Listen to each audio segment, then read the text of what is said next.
Hey, what's up, guys? Blake back again today. And today we're going to start the deck tech series.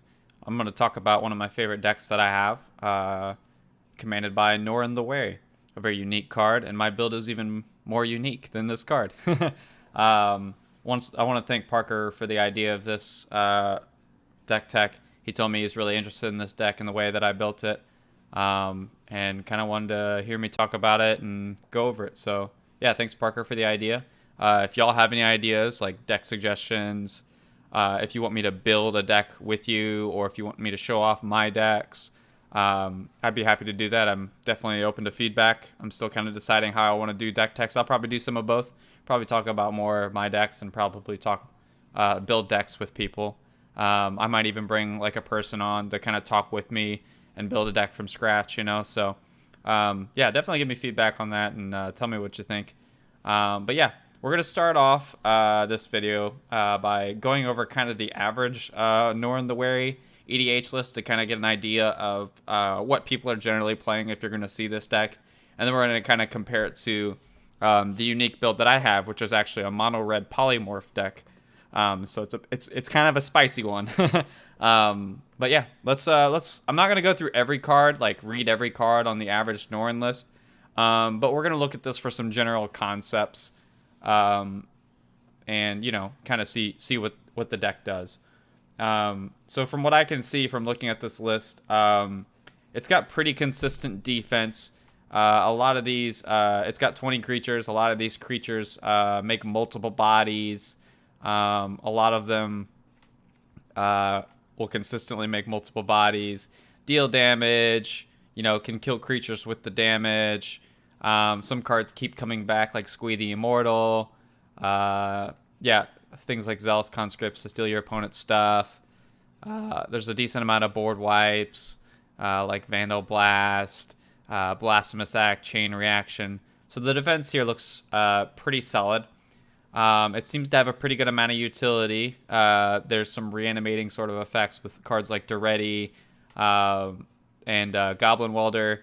There's some tutors with like Goblin Matron. It seems like there's a decent number of goblins, so you can kind of get something like Kiki Jiki or Krenko if you want to produce a little bit more material, or Dockside if you need mana. Yeah, some damage amplifiers with Torbrand. Yeah, so it seems to have a lot of utility. And then for some reason, the average Norn list runs a decent amount of chaos effects.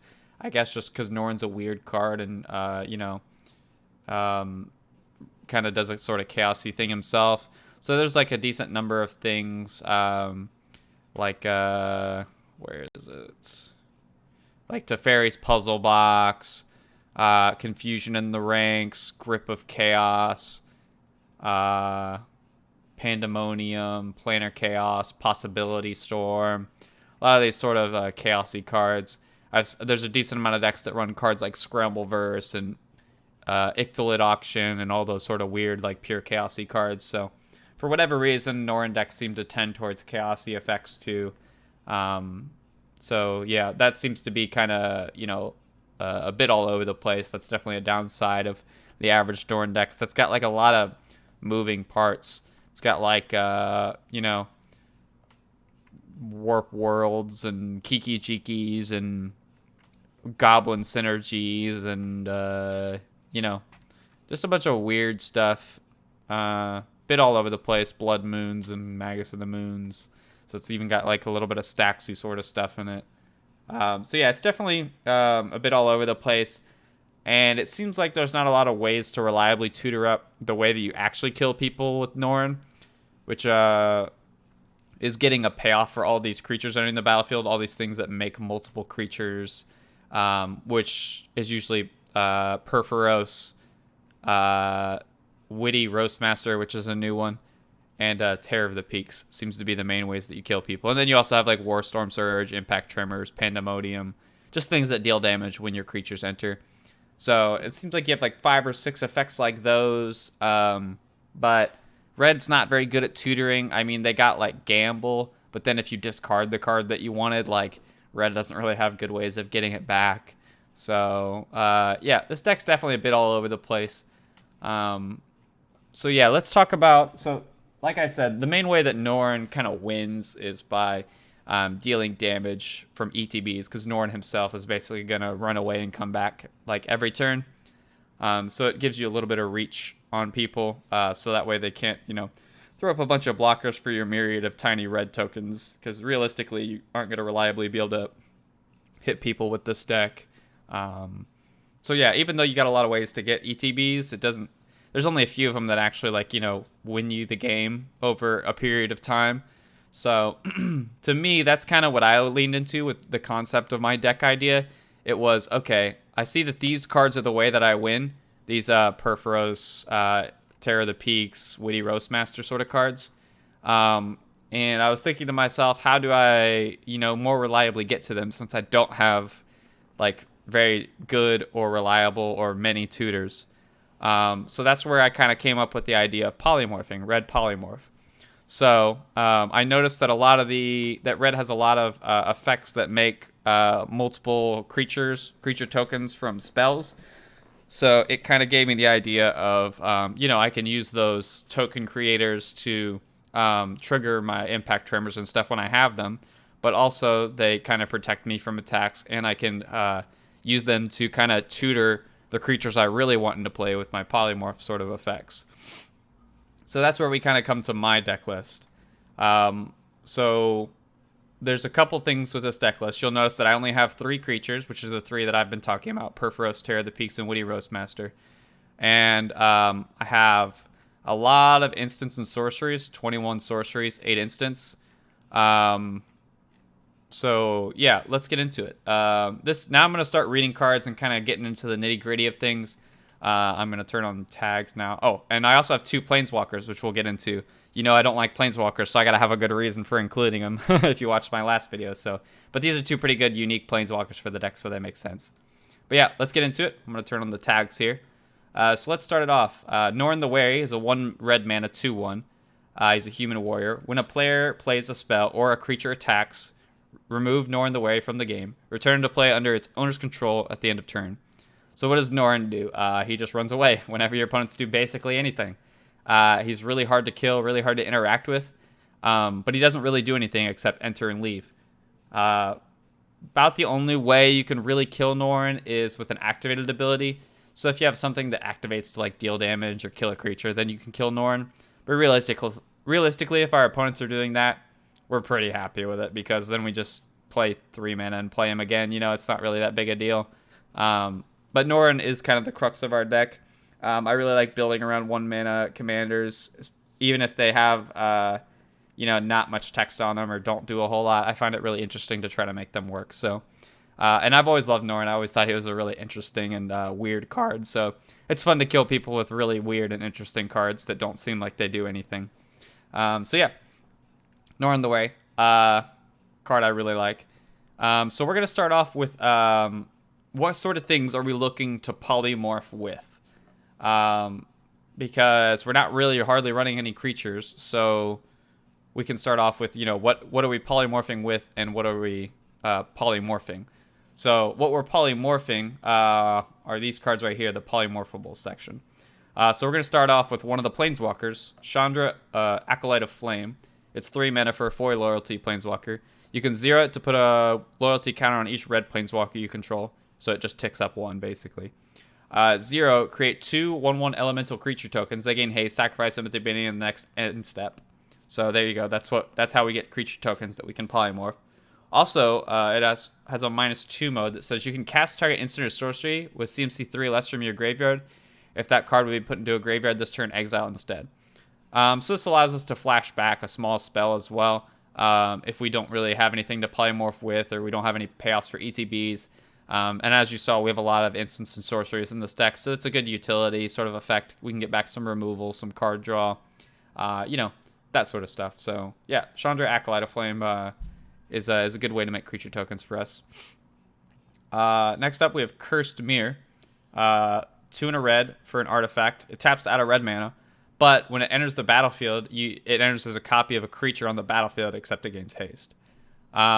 So you could basically copy whatever the best thing is, whether it's a Sun Titan or whatever. Get some ETBs, some triggers that are real nice, and then get rid of this if you need to, or you can just let it become a mana rock and ramp you. So yeah, Cursed Mirror is just an absolute all-star. I keep playing it in every red deck, and I never feel bad having it. It's always just super overperformed, and I just love this card. This card is just excellent. Dragon Fodder, 1 in a red. You put 2 for a sorcerer. You put 2 1/1 goblins onto the battlefield. Self-explanatory. It makes us 2 dudes. Triggers our damage effects. We can polymorph these things. Genesis Chamber. It's a Norin staple. 2 generic mana for an artifact. When a non-token creature enters the battlefield, if Genesis Chamber is untapped, which it always will be, that creature's controller creates a 1/1 colorless mirror artifact creature token. So every time Norin runs away and comes back, we get an artifact. This is symmetrical, so our opponents will get mirrors as well, but 1/1s aren't really threatening to us, and we're going to get much, much more payoff from this than our opponents are. So yeah, Genesis Chamber, staple. It's in the normal Norin list as well. Krenko's Command, it's the same card as Dragon Fodder. It's 2 mana, makes us 2 1/1 red goblins. Molten Birth, 1 red for a sorcery. Create 2 1/1 elemental creature tokens, then flip a coin. If you win the flip, you return this to your hand. So it's just 3 mana, make 2 dudes, and sometimes we can get it back for later. You find some prisoners, 1 in a red. Choose 1, destroy target artifact, or exile the top 3 cards of your opponent's library. You choose 1 of them. Till the end of your next turn, you may play that card, and you can spend mana or mana of any color. Generally, I will play this for the second mode of whether I need to hit a land drop or get a creature from them, because a lot of times your opponents have creatures in their decks, unlike us, so I'll just try to hit some cheap value creature, play it, get some value from it, and then polymorph it. But if things are bad, I can use this to blow up an artifact, so good utility card, but generally we want to use this for the second mode. So now we're talking about cards that polymorph. There's not very many in red. That's kind of the main problem with this deck, but the polymorphs that we do have is more than the good tutors that we have, so I think we're still up on the exchange. I still think it's worth doing. So the first and best one is Divergent Transformations. It's 6 in a red, 7 mana. It has also, for an instant, it also has Undaunted, which means it costs 1 less for each opponent. So realistically, this costs 4 mana. Exile 2 target creatures. For each of those creatures, its controller reveals cards from the top of their library until they reveal a creature, and then they put on the battlefield.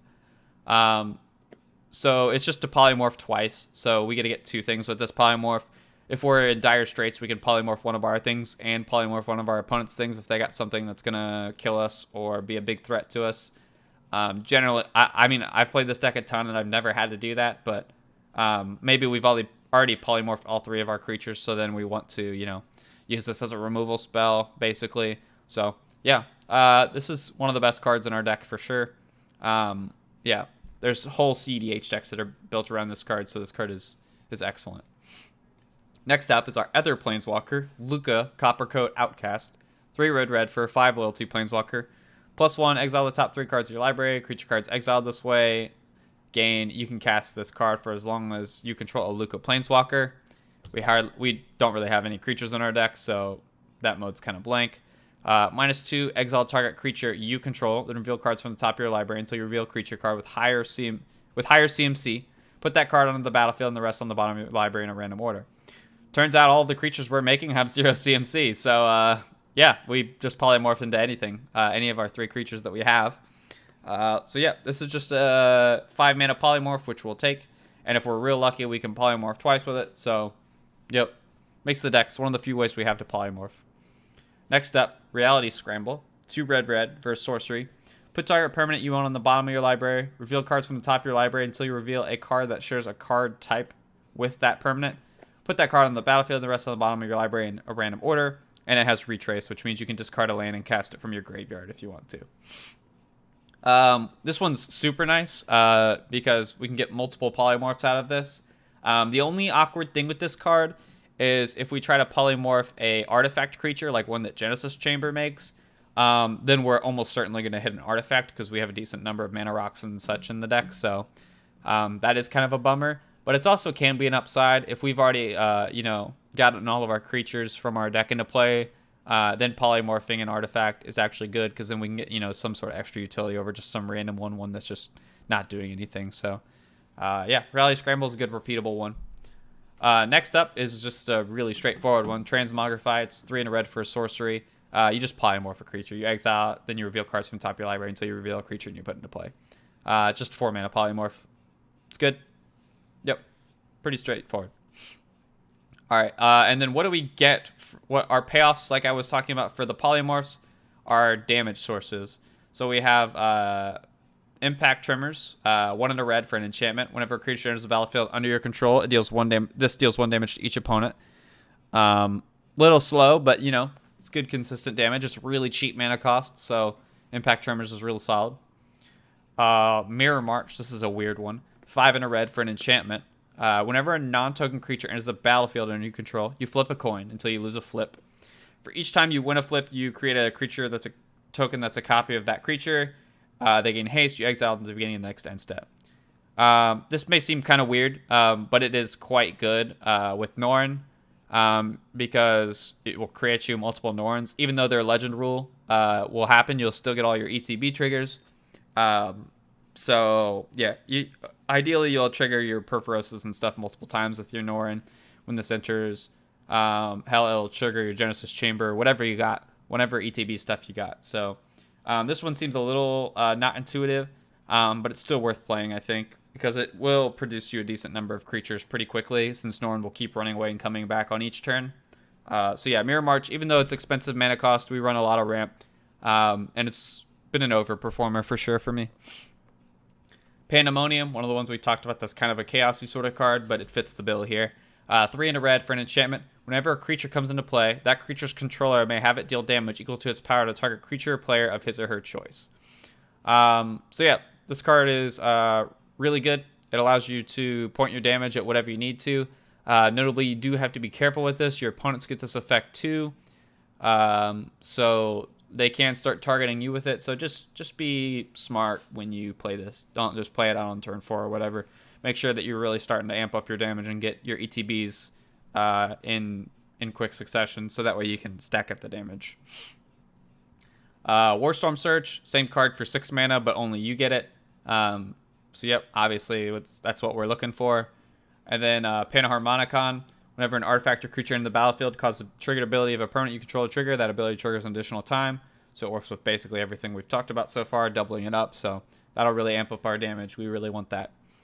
And then the creatures that deal the damage. So our 3 creatures are what we talked about previously. Perforos, God of the Forge. 3 and a red for a 6/5 indestructible. Legendary enchantment creature god. As long as your devotion to red is less than 5, Perforos isn't a creature. Most of the time, our devotion is not going to be 5, surprisingly enough. So, yeah, Perforos is not often going to be a creature, which is actually really good for us because it makes it even harder to kill. Whenever another creature enters the battlefield under your control, Perforos deals 2 damage to each opponent. So, yeah, this is significantly more damage than Impact Tremors, twice as much, in fact. And it's an indestructible enchantment, so, yeah, this one's really hard to deal with, obviously. And the last mode's pretty irrelevant. It's 2 and a red. Creatures you control get +1/+0 until end of turn. Whatever. We don't really care about that too much, but it's there. Next up, Terror of the Peaks. 3 red for 5/4 flying. It's a dragon. Spells your opponent's cast that target Terror of the Peaks cost an additional 3 life to cast. Okay, whatever. Whenever another creature enters the battlefield under your control, Terror of the Peaks deals damage equal to that creature's power to any target. So this is just Warstorm Surge on a creature, which we love. And then lastly, Witty Roastmaster, a brand new card. 2 and a red for a 3/2 Devil Citizen. Whenever another creature enters the battlefield under your control, Witty Roastmaster deals 1 damage to each opponent. So that's Impact Tremors on a creature. Notably, this creature is really important for the deck, this third creature. From my kind of time with this deck since I've made it a polymorph deck, which has been a little while, having only 2 creatures was nice, but it was kind of easy to draw like too many polymorphs, you know, then I already have my creatures out, and then my polymorphs are kind of dead cards, and then, like, you know, I'm not getting very much value. So every creature that I can get in this deck from here on out, any creature that cares about creatures entering the battlefield to deal damage is going to be kind of like an auto-include in this deck for me, even if they're pretty weak like this one, just because it gives me more material, more reliable damage sources that I can tutor into play with my polymorphs. So yeah, that's part of the reason this is kind of a deck that I wanted to talk about, is I finally have a third creature which means I feel a little bit more confident in recommending trying out this deck. With only Terror of the Peaks and Perforos, this deck was a bit hard for me to recommend to people because it was a bit inconsistent. All right, so that's kind of our main game plan. We got some things that polymorph, some things that that make things for us to polymorph without being creatures, and then our creatures and damage sources that we have that will allow us to get us, to our win conditions, allow us to kill our opponents from Norin entering and leaving the battlefield. So yeah, that's kind of our main game plan, is making tokens, polymorphing them into these, so that way we can kill our opponents. Yep, and notably, a lot of these sort of token creators are also cards that will trigger these damage dealing sources, so they also kind of help us kill our opponents a little more. From my experience, these numbers could be adjusted. I could maybe use a few more token creators. I've been slowly cutting a few here and there, but we'll get to a few more later that are on some like lands and stuff more recently that we've gotten. So yeah, it's allowed me to open up a few more slots for like draw spells and such, so that way we can more reliably get to these polymorphs and cards that allow us to polymorph. So yeah, let's get into that now. We're going to start with card draw. So first off, we have not everything in this section is like straight up draw. Some of it is like filtering, such as Big Score, which is 3 to red for an instant. You discard a card as part of the cost, then you draw 2 cards and create 2 treachery. So this card, and you discard a card to get 2 cards, so you're not really up any cards, but it allows you to discard the cards that you don't need, like mountains, if you have plenty of mountains in your hand, and then kind of filter through your deck a lot faster, which is mostly what we're looking to do. We don't actually care too much about, having a whole like 7 cards in our hand. We just want to get to the pieces that we need. So even though I call this draw, it's not really like card advantage necessarily, but it's sort of card filtering, getting through our deck. We're going to see a lot of that. And then there is some kind of more consistent card draws, such as Endless Atlas, which is a 2-mana artifact that you can pay 2 and tap it to draw a card. And you can only activate this ability if you control 3 or more lands with the same name. We run a lot of mountains in this deck, which we'll get to why here, but this is part of the reason. Next up, Ignite the Future. 3 in a red for a sorcery. Exile the top 3 cards of your library until the end of your next turn. You may play those cards. If this spell is cast from the graveyard, you can play those cards without paying its mana cost, and it has a flashback of 8. So that's why that second mode is there. Yep, I really like this card. I'm always impressed with this card in my red +1 color decks. The flashback is a really nice upside. 4 mana to draw 3 cards temporarily is like a fine rate. It's not amazing, but it's fine. But the 8 mana flashback mode is really nice. Next up, Jessica's Will. This one doesn't really need any intro, but I'll read it. 2 in a red for a sorcery. Choose one. If you control a commander as you cast this spell, you choose both. Add red to your mana pool for each card in target opponent's hand. Exile the top 3 cards of your library. You may play them this turn. Notably, if this is the first spell you cast during your turn, Norin will be on the battlefield. When you cast this, the modes get declared as you cast it, so you basically just get to choose both still before Norin runs away. It sounds a little weird, but that's just how the game Magic works. When you cast a modal spell, you declare your modes as you cast it. So if you copy it or do anything like that, you get the same modes. But yeah, so as long as this is the first spell you've cast for turn for Norin, so Norin's still on the battlefield, you still will get both modes, even though Norin runs away before the spell resolves. So yeah, that's great. We love that. But honestly, either side of these modes, even in isolation, we would probably take. The ritual effect of getting a bunch of red mana is really nice for us, and exiling the top 3 cards of our library to play in this turn is totally fine. That's a 3 mana draw 3 basically. So Jessica's Will, one of the best red cards in the format, still works with Norin, so we're happy to have it. Next up is Mizzix's Mastery. 3 in a red for a sorcery. Exile target card that's an instant or sorcery from your graveyard. For each card exiled this way, copy it. You may cast the copy without paying its mana cost. Exile Mizzix's Mastery, and it has an overload of 5 red, so 8 mana for overload. So for 8 mana, you get to exile every instant and sorcery from your graveyard and cast them all again. So like we were talking about earlier, we have 8 instants and 21 sorceries. So we kind of ended up being somewhat of a spell slinger deck in a way. So Mizzix's Mastery is just a really good utility card for us. It allows us to cast a polymorph again from our graveyard, a draw spell, a board wipe, or all the above. We can just cast all of them for its overload cost if we get into the later game. But honestly, in this deck, I found myself just casting this for 4 mana most of the time just to get a key card back that I need to keep my game plan going. But the extra upside of drawing this late game and getting to cast almost all of our spells again is really sick. So Mizzix's Mastery is just a really good value card in this deck. It's not like a game-winning spell for us or anything, but it's just a really good role player. Next up, Outpost Siege. 3 and a red for an enchantment. You choose Cons or Dragons when it enters. Cons, which is what we almost always choose. At the beginning of your upkeep, exile the top card of your library. Until the end of turn, you may play that card. So it's kind of like a Phyrexian Arena. Dragons, whenever a creature you control leaves the battlefield, Outpost Siege deals 1 damage to any target. So yeah, if we're ready to turn the corner of starting to deal damage to our opponents, then we can choose Dragons. But even if you would think that Dragons would be really good in this deck, but it's kind of not, because it mostly only triggers on Norin. Most of our tokens and stuff don't really leave the battlefield very much. So yeah, this is the 1 damage per turn for 4 mana. It's not a great rate. But yeah, we'll almost always choose Cons, because this one is card advantage. It's slow card advantage like Phyrexian Arena, but it's consistent. So yeah, usually we'll almost always choose Cons, but you can choose Dragons. This is like the only deck that you can actually choose Dragons if you need to, but I usually don't recommend it. Next up, Pirate's Pillage. It's essentially the same card as the big score. It's 4 mana, you discard a card, and you draw 2 cards, make 2 treasure. Just filtering. And we're going to get to another card that's basically the same. Seize the Spoils, 2 and a red. Discard a card, draw 2, make a treasure. Same thing, card filtering. Gets us some of our mana back. Share the Spoils. This is a fun card I really enjoy. 1 and a red for enchantment. When it enters the battlefield or an opponent loses the game, exile the top card of each player's library. During each player's turn, that player may play a land or cast a spell from among the cards exiled with Share the Spoils. And they may spend mana or mana of any color to cast that spell. When they do, they exile the top card of their library. So this is a really weird card. It's 2 mana. Everybody exiles the top card of their library.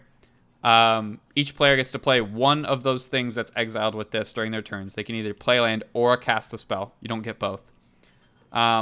But when that player does, whenever a player chooses to do that, even if they choose to cast, like, let's say my opponent casts one of my cards exiled, then they exile the top card of their library. So not everybody has to have a card in exile at once. Somebody could have 4 cards in exile and everybody else have 0. But yeah, either way. So the point of this card for me is it allows me to get access to creatures more reliably. It also gives me like ramp spells and whatever. My deck doesn't really need.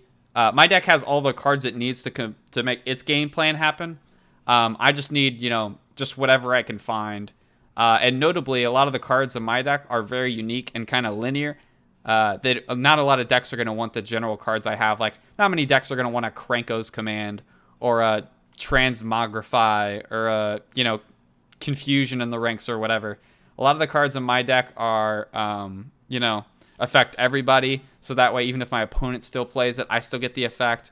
So generally people don't want to play my cards, and this gives me cards that I normally don't have access to, such as more creatures to play or mana ramp or things like that. So generally I'm usually the one benefiting because I still want the cards in my deck even though nobody else does, and also I want the cards in that. I'll take just about anything from other people's decks too. So this is a little less symmetrical in this deck than it would be in your average deck. But either way, this card's really fun. If you haven't ever played this card, it's just a fun card. It's not like good. It is in this deck, but in your average deck, this card's going to be kind of bad because you are also kind of giving your opponents access to more cards and stuff too. But yeah, Share the Spoils. It's a pretty interesting one, but it's a really good role player in this deck. It gives me a lot of reach, a lot of cards that I don't normally have access to. That I'm happy to have, like Eternal Witnesses, Reclamation Sages, whatever. Any sort of utility creature I'm happy to have. And then I'll just, get the ETB and then polymorph it away. So, yeah. Share the Spoils. Excellent role player in this deck. Generally not a good card, but a very fun card. Next up, Stolen Strategy. Very similar to Share the Spoils. 4 and a red, so 5 mana for an enchantment. At the beginning of your upkeep, exile the top card of each opponent's library. Until end of turn, you may cast non-land cards from among those exiled, and you may spend mana or mana of any color. So, same reason that I like Share the Spoils in this deck. This is like kind of pseudo card draw, gives me access to things I don't normally have access to, but it also doesn't give my opponents access to things too. So it's only drawing me cards. This one's a bit slow, but it is really nice. And there's a lot of things that we play in this deck to amplify our mana up a lot, so we can easily cast all the things that we exile if any of them we want. Next up, Sunbird's Invocation, 5 and a red for an enchantment. When you cast a spell from your hand, reveal the top X cards of your library where X is a spell's CMC. You may cast a card revealed this way with CMC X or less without paying its mana cost. Put the rest of them on the bottom of your library in a random order. So you get kind of like a somewhat choosy cascading sort of effect whenever you cast a spell. This is just a really good value spell for this deck. Like I said, we have a lot of ways to amp up our mana and cast kind of big stuff, and then we might be able to hit a polymorph or one of our actual polymorph targets or card draw. Lots of things. This just helps us churn through our deck. The mana cost is pretty intensive, but yeah, we'll get to that. Next up, Thrill of Possibility. More card filtering. It's an instant for 2 mana. You discard a card and you draw 2 cards. Pretty simple. Tome of Legends. 2 mana for an artifact. Enters the battlefield with a page counter on it. Whenever your commander enters the battlefield or attacks, you put a page counter on it. You pay 1 tap and remove a page counter to draw a card. So this thing's going to have infinite page counters on it when Norin's on the battlefield. But you can only draw 1 card per turn cycle. I don't run any ways to like untap this or do anything like that. It doesn't seem worth it to me. But yeah, this is good consistent draw for us at a low rate.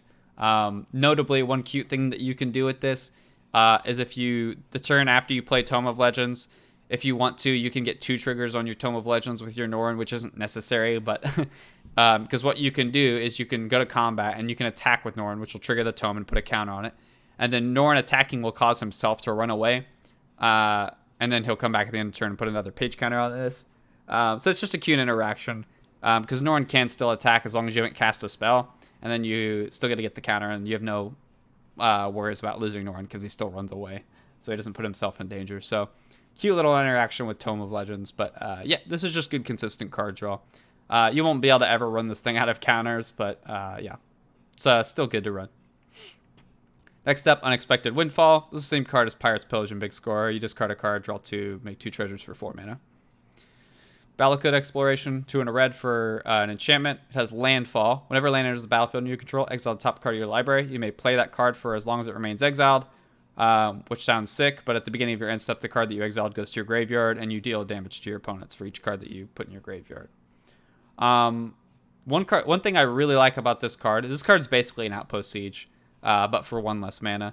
Sometimes you won't have a land to play, but almost always you'll have a land to play. But yeah, one nice thing I really like about this card is the card, if you don't play it, it doesn't stay in exile. You get to put it in your graveyard. So if you accidentally flip into like a polymorph or something and you don't have anything to polymorph with, it puts itself in the graveyard, so you still can access it later with some of our other effects like our Mizzix's Mastery and stuff. So yeah, I like that upside a lot. I mean, if you know me, you know I absolutely adore this card. I don't need any excuse to run this in a red deck, but yep, it's just consistent card draw for us. Lastly, we have 2 wheels, Wheel of Fortune and Wheel of Misfortune. They're 3 mana to draw 7, basically. Wheel of Misfortune has a bunch of extra words on it that make you have to bid life to wheel, but yeah, wheels, this is our actual card draw. We can somewhat run out of cards in our hand. Generally, when I'm playing this deck, I find myself with 2, like somewhere between 2 and 4 cards in my hand most of the game. So yeah, whenever I have one of these or draw into one of these, it allows me to kind of dump my hand more consistently and kind of not have to worry about getting blown out and running out of resources or anything.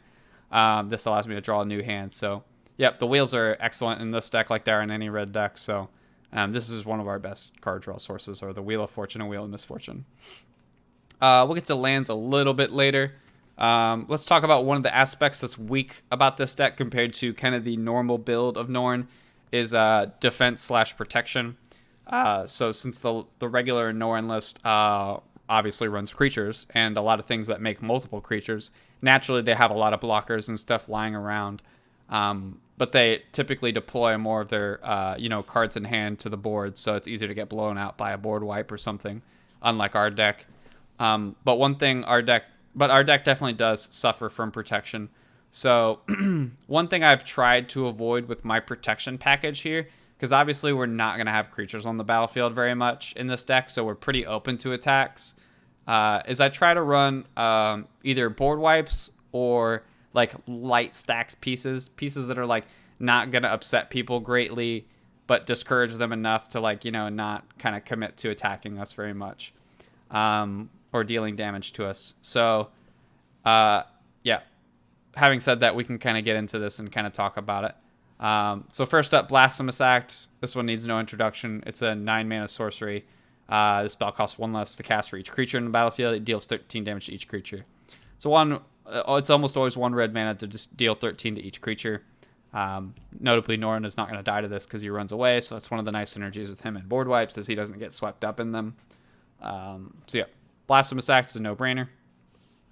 Burn Down the House. This is a new one. 3 red for sorcery. You choose one. You deal 5 damage to each creature and each planeswalker, so it's a board wipe. Or you can create 3 1/1 devils, and devils are 1/1s that when they die, you get to deal 1 damage till something. And they gain haste till end of turn for whatever reason. So yeah, this is almost always a board wipe for us. This is a new one to the deck. I haven't actually got to test this one very much, but it seems kind of like a no-brainer for the deck. Notably, hitting planeswalkers is pretty important because obviously with the deck build that we have, we are not very good at threatening planeswalkers. Not likely that many of them will matter to us, but it is a nice extra little bit of text there. But if we have a polymorph in hand and we want to, get our polymorphing going, then we can cast this and make some creatures to polymorph with. So yeah, that's nice. And the devils are actually really annoying blockers because your opponents are not going to want to attack into them if they have like mana dorks and stuff. Because even if they attack with like some big 6/6 or something, if you chump it with a 1/1, then you get to kill their mana dork that they don't want to lose. And make sure that you let them know that too. Then they're much less likely to attack you if they know that you know that. So yeah, Burn Down the House is a great one though. Chain Reaction, another board wipe. 2 red. Chain Reaction deals X damage to each creature, where X is the number of creatures on the battlefield. It's basically always going to kill everything for 4 mana. Yep, Chain Reaction's good. Chaos Warp. Another one's no-brainer. 2 and a red for an instant. The owner of target permanent shuffles it into their library, then reveals top card of their library. If it's a permanent card, they put it on the battlefield. You just kill it, whatever is a big threat to you or something that's about to kill you. I try not to play this card until I really, really have to. Even if I have to kind of waste mana, like leave up 3 mana and then not cast the spell. So yeah, this is my oh shit button. Yeah, Chaos Warp is great. Answers anything. There's not like anything too particular besides like a particular creature like a Blightsteel Colossus or whatever that we're like really that worried about. But yeah, I'll only deploy this card when I absolutely have to. Next up, Confusion in the Ranks. A chaos card that did make it into our deck. Red 3 for an enchantment. When an artifact creature enchantment comes into play, its controller chooses target permanent another player controls that shares a type with it. Exchange control of those permanents. So this card is very unique in that it is very weird protection for us. Because if we read what Norin says, he says it returns to the battlefield under the owner's control at the end of turn. So Norin always comes back to us, but when he comes back, we need to give him away and take a different creature that actually is going to stay on the battlefield. So yeah, this allows us to get creatures to polymorph with. This allows us to kind of defend ourselves. So if we see like a big attacker that our opponent's about to untap with, before they untap, Norin will come back and we can swap with it. So yeah, that's pretty sweet. Then if they take it back, it's not going to have haste because they didn't control it when they untapped, so it'll still be summoning sick. So yeah, Confusion in the Ranks is a kind of a weird chaos card. But like we said earlier with like Seize the Spoils and stuff, a lot of the cards in our deck are symmetrical and are just kind of whatever things. So if somebody else takes our things, that's not really that big of a deal. Most of our stuff is just kind of whatever. It's just kind of things just to get her closer to our game plan of actually winning, which is like Perforos and stuff like that. Which once we get those on the battlefield, we ideally want to close the game pretty quick. So yeah, Confusion in the Ranks is super sick. It allows us to start nabbing all the creatures on the battlefield. And then we don't really lose anything for doing so because Norin just keeps coming back to us. So, yep, this is a chaos card that made it into the deck. It's really disruptive. It's a really good defensive tool. Yeah, one of the best cards in the deck. Disrupt Decorum, 2 red for a sorcery. Go to all creatures you don't control. So this card's great. This kind of ensures us a turn cycle of not being attacked. And it helps us our opponents chip in on each other for damage, so that way we don't have to work as hard once we start getting our damage engine online. So yeah, Disrupt Decorum, solid card. Happy to have it in the deck. Next up, Ensnaring Bridge, 3 mana for an artifact. Creatures with power greater than the number of cards in your hand can't attack. So this is kind of the hardest like stacks piece that we have in the deck. Because we obviously don't care about attacking from what we've demonstrated. We don't really play that many creatures or anything, even though we're a mono red deck. And with the way that I have the deck built, I can pretty easily deploy my entire hand if I want to. So yeah, Ensnaring Bridge is one of the better protection spells in the deck. This one will kind of draw the ire of your opponents, but there's not much that they can do about it except for remove it. It is an artifact, so it's definitely one of the easiest permanent types to remove. But yeah, it's a really solid card. It seems like a really great one for the deck. Yeah, it's a good one. Next up, Meek Stone. This is kind of one of our other like somewhat stacksy cards. It's a 1 mana artifact. Creatures with power 3 or greater don't untap during their controller's untap steps. I wouldn't just deploy this one out willy-nilly, just like play it on the battlefield for no reason. I would wait till your opponents are like starting to attack you, or starting to get some big idiots on the battlefield that are like tapped. Then you deploy this, and then it makes sure that they don't untap with them, so they can't threaten you. This one will draw the ire of your opponents, but if they do attack you, then their threats aren't going to untap. So it does dissuade them pretty well, even though it is going to make them not like you. So yeah, Meek Stone is a pretty good defensive tool for this deck for sure. Next up, Planar Chaos, another Chaos card that made it into our deck. For 2 and a red for an enchantment. At the beginning of your upkeep, you flip a coin. If you lose the flip, you sacrifice Planar Chaos. And whenever a player casts a spell, that player flips a coin. If they lose the flip, you counter that spell. Ideally, we kind of only want this card to stay on the battlefield for a turn cycle. You generally want to play this card as the last card for your turn. So you play whatever else you want to play, your Mana Rock, your Norin, and then you finally play this as the last card. And then ideally it'll, be really annoying for your opponents, and they'll try to play some like Mana Ramp or removal or something, and then you got to get rid of it. So yeah, it'll probably eat up a few cards. If we do untap with it and have to keep it, then it's not that bad. We generally have things that we can do for like activated abilities on like some of our lands and stuff, so that way we don't have to waste our turn.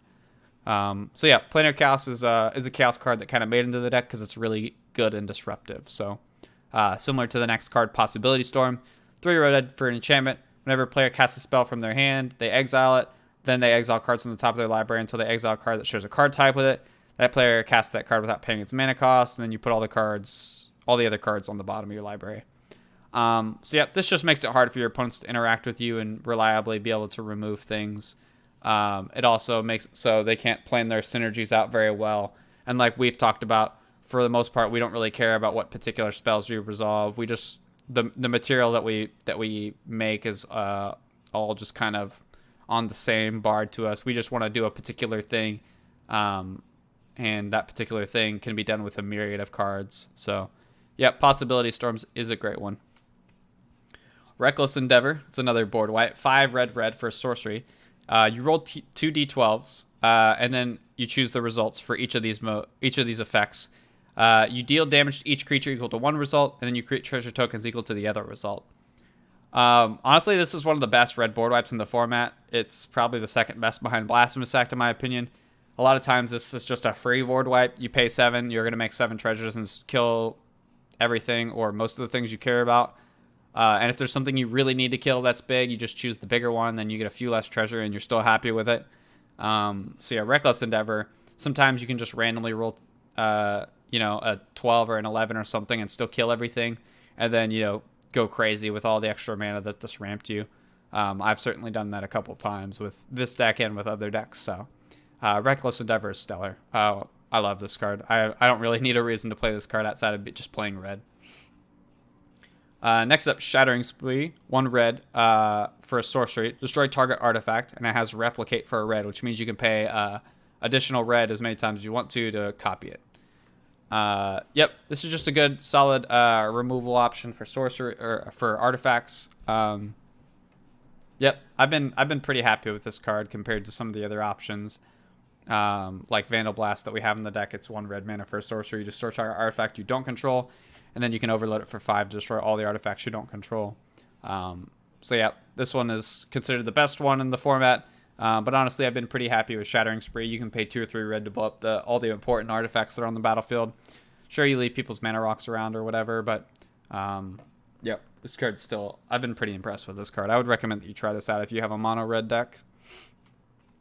Next up, Soul Guide Lantern. 1 mana artifact. When it enters the battlefield, you exile target card from a graveyard. You can tap and sack it to exile each opponent's graveyard, or you can pay 1, tap and sack this to draw a card. So when this comes down, you get to exile whatever the most important thing in somebody's graveyard is, like a Dockside Extortionist or whatever, so they can't loop it anymore.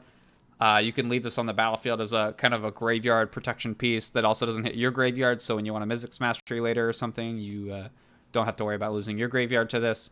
And then if it doesn't seem like you need to get rid of any graveyards and you want something else to do, you can get rid of this and draw a new card. So yeah, Soul Guide Lantern is one of the best graveyard hate pieces in the format, in my opinion. And it fits right at home in this deck. It's good way to protect myself from like graveyard combos and stuff, which I don't worry about too much with this deck. We're mono red, so we don't have a lot of ways to interact with a lot of things. So I just try to be focused on my game plan, and then some cards that like this that can fit in that are good enough to kind of fit into my game plan. Like for example, I can just pay 2 mana and cycle this if I really need to. Then I'll make room for cards like this. Next up, Thematic Compass, 2 mana artifact. You can pay 3, tap, search your library for a basic land, put it into your hand, and then at the beginning of the end step, if you control 7 or more lands, this flips into Spires of Erasco, which is a land that taps for a colorless, or you can tap it to untap target attacking creature and opponent controls, remove it from combat. So this can help make sure that you hit your land drops early on if you have some extra mana lying around. And then it just flips into a really good protection piece in Mazavith that also can tap for mana. So yeah, this is kind of ramp, kind of card draw, and kind of protection. I went ahead and put it here in the protection section because I like to use it as a maze to get rid of that one big attacker that's coming at me that is the threat. So yep, I love this card. I really like playing it in monocolor decks. Yeah, Thematic Compass is a great one. I made my budget and bulk list recently, so if you haven't seen that, check it out. I got a lot of other cool cards like this that are cheap that would be great in some of your decks. Lastly, for this section of protection, see what I did there? We got Tybalt's Trickery. 1 in a red for an instant. Counter target spell. Choose 1, 2, or 3 randomly. Its controller mills that many cards, equals to the result, and then they flip till they hit a non-land card and they cast that card instead. This is just an oh shit button. It allows us to kind of interact with spells in a way that red normally can't. But it does give our opponent something. But at least it's not the thing that was really, really bad for us. So, yeah, Tybalt's Trickery is a good one for sure for us. Because once again, there's a lot of things that... Most things that our opponents are doing we're not going to care about. We mostly just want to do our thing. But there are some circumstances where we really need to hit the oh shit button and stop what our opponents are doing.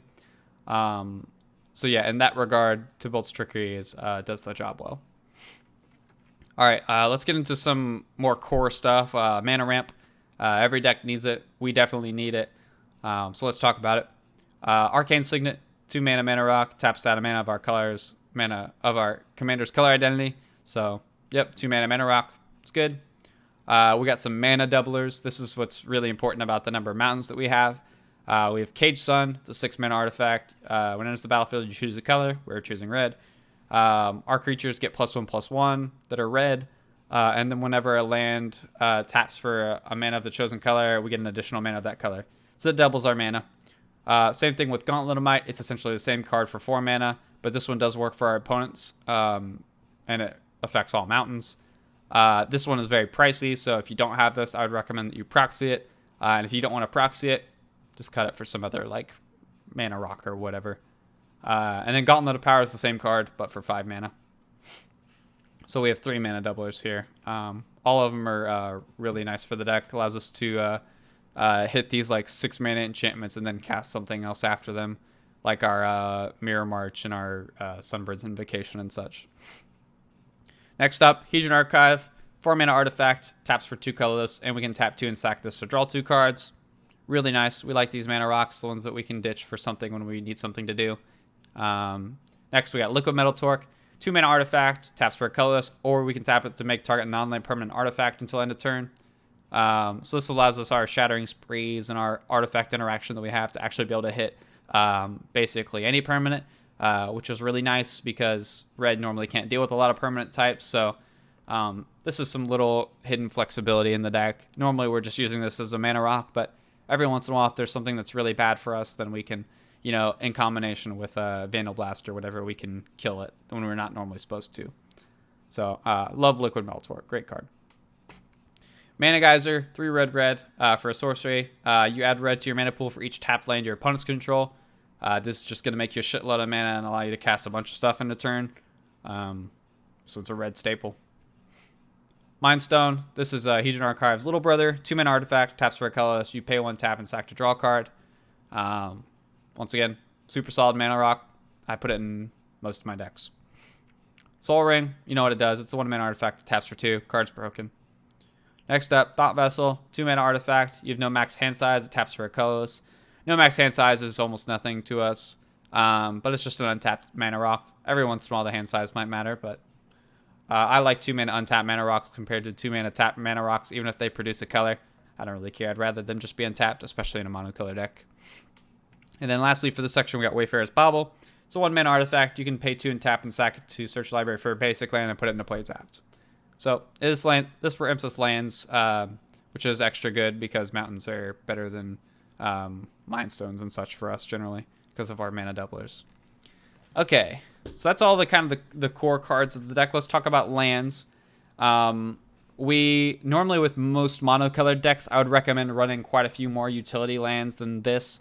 But for our deck, like I said, basic mountain is a really good land type for us. So we have 25 of them. But we can talk about some of the other utility lands that we have here. First up, we got Dwarven Mine, which is a mountain, funny enough. It enters the battlefield tapped unless you control 3 or more other mountains, which isn't hard for us to do. And if it enters untapped, we get a 1/1 dwarf, which is super sick. So yeah, we really like this card. It's a mountain, so it works for our mana doublers. And it gives us something to polymorph with. This land's awesome. Just an absolute all-star of this deck. Next up, Care Keep. It's a legendary land. You can tap it to produce a colorless mana, or you can pay 1 on a red and tap it to make a 0/1 kobold creature token.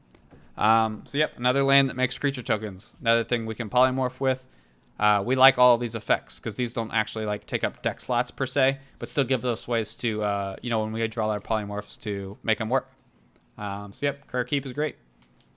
Next up, an actual all-star for this deck is Sokinzan Crucible of Defiance. It's a legendary land. It taps for a red. We can pay 4 and discard this to make 2 1/1 colorless spirits with haste. And it costs 1 less for each legendary creature we control, which will be 1. So this will be 3 mana, discard, make 2 1/1s. Yep, just like the previous cards, this is just an untapped mana source that when we need to, we can ditch it to get some creature tokens. So this is definitely the worst of this cycle, but for our deck, this card's awesome. We're like the one red deck that actually can take really good advantage of this card. Funny enough. Next up, Song Mad Treachery. This is a modal DFC, so the back card is just a tapped red source. But the front side is Song Mad Treachery. It's 3 red for a sorcery. Gain control of target creature until end of turn. Untap that creature, gains haste until end of turn. So it's a threaten effect. 5 mana is a ton for this effect, but it allows us to, nab some sort of value creature from our opponents and then polymorph it away, so it can kind of act as removal and get us some value. There's not very many times I've cast this card in this deck, but I have had it a few times, and it has been pretty awesome when I have had to cast it. So yeah, this one's one of the few utility lands I do decide to run, and it's been pretty worth it. Next up, Springjack Pasture. Taps for a colorless mana. You can pay 4 and tap to create a 0/1 goat creature token. You can tap and sack X goats to make X mana of any one color to your mana pool and gain X life. This is just a really expensive way to make a creature token. We can just do it before our turn or whatever. This one I haven't actually activated very many times in this deck, but it is another way to produce tokens from a land. So I am still happy to have it. Really pretty art too. Always love seeing this card. Next up, Strip Mine. Taps for a colorless mana. You can tap and sack Strip Mine to destroy a land. Self-explanatory. I have not had to use this card haven't had to activate this card many times in the deck, but when I have, it's been very important. Blowing up Cabal Coffers, Gaia's Krails, or whatever. You know what Strip Mine does. You know what you want to do with it. Next up, another good reason to have a lot of basics on my deck. Terrain Generator. Taps for a colorless. You can pay 2 and tap it to put a basic land from your hand into play tapped. So this allows you to, ramp from a land. So that's pretty sweet. Next up, Underdark Rift. It taps at a colorless. You can pay 5 and tap it to exile Underdark Rift. You roll a d10. You put target artifact, creature, or planeswalker into its owner's library beneath the top X cards of the library, where X is the result. Activate only as a sorcery. So this is a really expensive removal spell from a land. But honestly, I'll take it. Like we've shown, we can generate a ton of mana when we want to. So yeah, there's not very. I haven't had to activate this card very many times, but I've been happy to have it in the deck. It's a pretty cool oh shit button to have just in a land slot. Because notably, we have a hard time dealing with creatures and planeswalkers. Creatures we can sometimes hit with board wipes, but planeswalkers, we don't have very many ways to deal with it. So if our opponent's about to ultimate a planeswalker and we're going to lose to it or something, then this is a pretty good oh shit button to get rid of it. Next up, Valakut Awakening. This is a modal DFC, so the back side is a tapped red land. But the front side is you put any number, it's an instant 3 mana. You put any number of cards from your hand on the bottom of your library, then you draw that many +1. So it's a 3 mana, sort of wheel effect, which is awesome for us. We can get rid of all the cards that we don't want and try to get some new stuff to do. This is one of the best modal DFCs. Yep. Makes sense why it's in our deck. Next up, Valakut, the Molten Pinnacle. Enters the battlefield tapped. Taps to produce a red. And whenever a mountain enters the battlefield under our control, if we control at least 5 other mountains, you may have Valakut deal 3 damage to any target. Which is awesome. We love Valakut because we play a lot of mountains. So getting some removal from a land and maybe some chip damage if we're starting to turn the corner and hurt our opponents is really awesome. Play Valakut in your mono red decks. Lastly, we got War Room. Taps for a colorless mana. You can pay 3, tap it, pay life equal to your commander's color identities, which is 1, to draw a card. So 3 mana tap, pay life, draw a card. There's going to be times when we run out of things to do, and this is one of the few, sort of draw card lands that I'm willing to run. And this is the best one of the bunch, so, yep. Gives us something to do when we have nothing to do. So, yeah, that's essentially the deck. It's a pretty unique deck, pretty odd. People are going to have a hard time playing around it because they don't know what the heck you're doing. But the deck has been quite effective for me. It's, very fun, very wild. Very unique. You'll always get a lot of questions about it. I surely have. Hopefully we get some more creatures to put in here in the slots, because 3 is still a little on the low side. But like I said, going from 2 to 3 creatures has been a big deal for me with this deck. It's made a world of difference for Norin, making the polymorph a lot more consistent, a lot more having another target to polymorph into has been great. So yep, that's my deck tech. That's Norin the Wary. Compared to kind of the normal list, I would say that this deck's a lot more consistent with executing its game plan. Like we talked about, the normal list doesn't really have hardly any tutors, and the tutors that it does have is consistent. All of our polymorphs are basically tutors. Since our game plan is a lot more unique, our deck's a lot harder to interact with. We work on a very unique axis that people generally aren't ready to deal with. But we have a much more limited card pool because obviously we can't really run creatures outside of the ones that we really need. And our defense is a bit weaker since we don't really commit to the board as much. So that's why I run a lot more, sort of protection cards compared to the normal list. But yeah, this is a pretty unique build. It's definitely not straight up better than the normal one. But I've had a lot more fun with it. So hopefully you've enjoyed the video. Like I said, do all the normal, algorithm stuff, like, comment, subscribe. Check out other videos that I have. If you would like to see me do a deck tech a different way next time, let me know. I'm interested in, like I said, building new decks from scratch with you guys, or going over my current decks that I have. or decks I'm considering building. Lots of different options that I have here. So definitely let me know what you're interested in. Thanks for watching, y'all.